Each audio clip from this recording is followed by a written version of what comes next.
someone saved him a seat. He stood just outside the church doors for a long moment.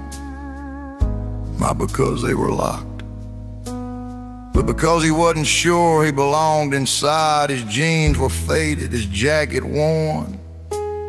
Ink ran down his arms where sleeves couldn't hide it. Mistakes written on his skin like a story everybody could read. He had never been to church before, not really. He didn't know when to stand, didn't know the songs, didn't even know if God would want him there. But something inside him said to come, so he opened the door.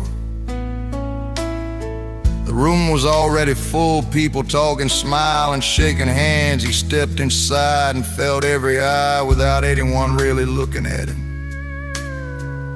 He took a seat near the back. The singing started, hands raised, words he didn't know. He sat still, unsure what to do with his hands, his thoughts, his past.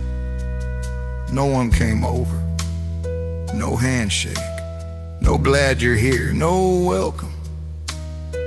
He told himself it didn't matter, he wasn't there for people anyway.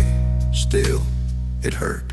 The preacher still didn't read from James.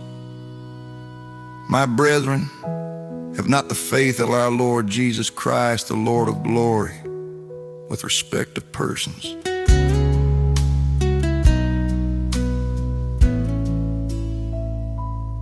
The words went on about favoring the well-dressed, about telling one man to sit here and another to sit under a footstool, about becoming judges with evil thoughts. He shifted in his seat. He didn't know much about the Bible, but he knew what it felt like to be judged. Halfway through the service, someone slid into the empty seat beside him. A mad ordinary, no suit, no spotlight. Glad you're here, he said softly like it mattered. That was it, no sermon, no question, just kindness during the rest of the service. The man didn't stare, didn't preach at him, just sat there when it came time to sing again. He handed him a songbook and quietly pointed to the page. At the end, the preacher invited anyone who needed prayer to come forward.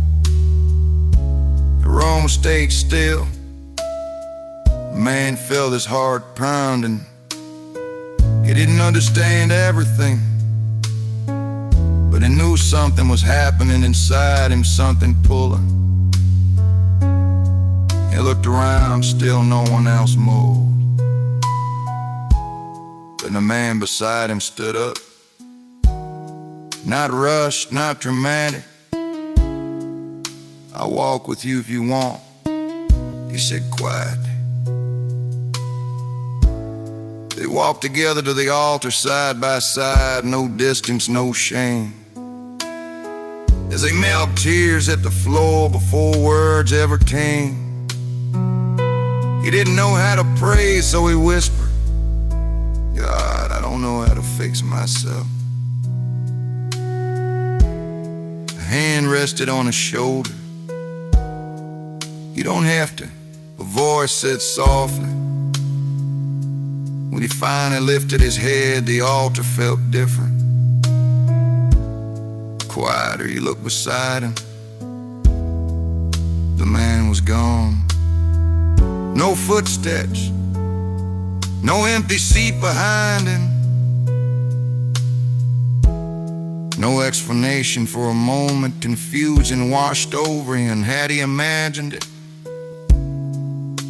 Had the emotion made him see something that wasn't there? And it settled in his heart, he hadn't walked alone. The love that brought him forward hadn't been from a stranger after all.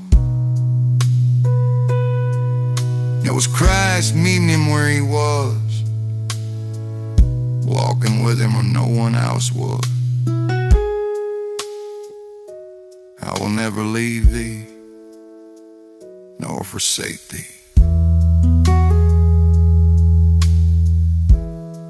You stood up alone but not lonely,